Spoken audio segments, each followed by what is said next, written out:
L'embouchure de la rivière Trois-Saumons, ça a été le premier site industriel de la Côte-du-Sud.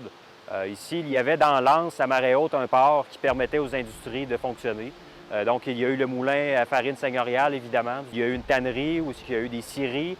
Il y a eu beaucoup de draves sur la rivière. Même qu'à l'époque des Harrowers, il y avait une distillerie. Voilà, donc au fil des époques, il y a eu plusieurs industries qui ont eu cours ici. Bien, la partie est du barrage en 2020 a connu des difficultés. Une partie du barrage est disparue, tout simplement, créant une brèche qui, à long terme, évidemment, causait des difficultés structurelles majeures.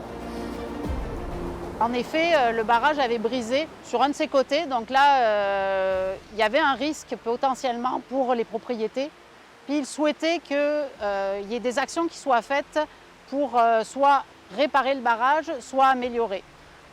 On était sur un barrage privé, donc en fait, le propriétaire n'avait pas accès à des subventions pour pouvoir soit le réparer, soit le supprimer. C'est pour ça qu'il a approché la MRC pour l'aider à avancer sur ce dossier-là, pour voir s'il y avait des solutions de réparation ou de destruction. Beaucoup de personnes se sont posé la question de l'intérêt patrimonial de ce barrage et de savoir si c'était nécessaire de le détruire. Effectivement, il avait un intérêt parce qu'il datait de plus de 200 ans. Malheureusement, il a été recouvert dans les années 50-60 par du béton, donc il a perdu son intérêt patrimonial. Et quand il a brisé en 2020, il n'y avait plus aucun intérêt potentiel de garder ce barrage. La meilleure solution, c'était de le supprimer, de le détruire. Pourquoi? Parce qu'on avait un risque. Il y a deux espèces à statut protégé ou qui ont un statut qui sont soit dans le cours d'eau, soit proche du cours d'eau. On a l'éperlan arc-en-ciel qui a une frayère qui est située juste en aval des chutes, donc sous le pont de la 132.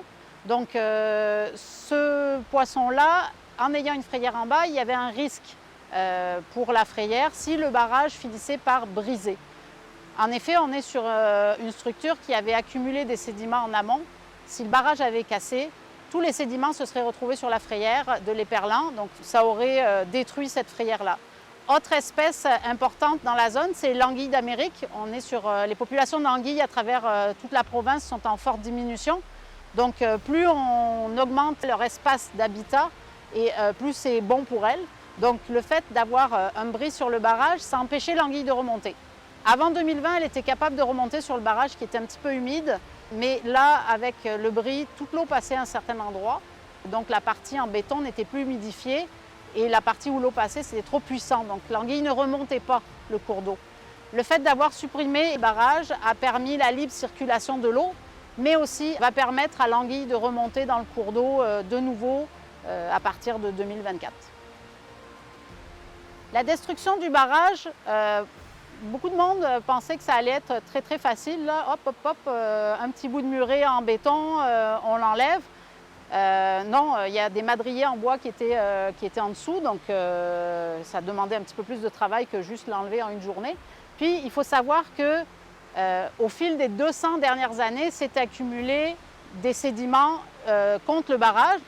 On a supprimé lors des travaux 1500 mètres cubes de sédiments.